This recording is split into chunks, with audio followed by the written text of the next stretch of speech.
This was an empty building. It was a blank canvas, and we had an opportunity to do whatever we wanted with it.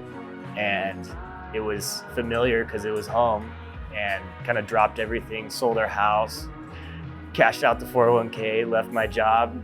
Just from lessons learned from people that I've met and people who I know who've done these sorts of things is, if you're gonna do it, like do it. Don't give yourself a plan B or C. It's plan A or bust. In order to do that, you have to be passionate about what you're doing.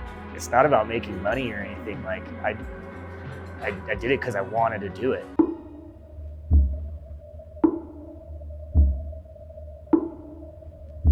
I don't think I would have started a restaurant or had the same confidence to do it as I do here, because, you know, anywhere between LA, Orange County, and San Diego, and there's 20 restaurants on every freeway exit. Well, I know I want to get away from that, and I think people also want to get away from that, and that's what you do when you come up here. People come in and they go, all right, we dropped off our stuff at the Airbnb.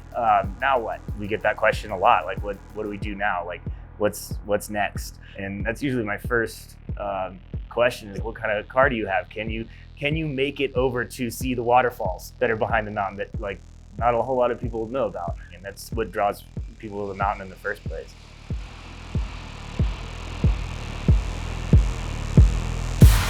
Talk about Highway 18 is sort of the front of the mountain. The south side of the mountain is like the main artery that connects all the mountain communities. On the back side of the mountain, the north side of the mountain, there's just this gigantic spider web or network of trails, and it pretty much goes from the 15 freeway all the way out to, you know, Joshua Tree. It's just enormous. There's hundreds of miles of trails. There's something for everybody. You can absolutely, you know, take a two-wheel drive vehicle on a good amount of the truck trails that are out there and not really have any issues. And then, you know, if you really wanted to, you know, go all out, there's like world-class off-roading trails. I think that there's probably like two kind of people that like to do those really difficult trails. It's like the people who, you know, really like working on their Jeep or whatever, and then they want to go out and test it and see, okay, if it can hack it.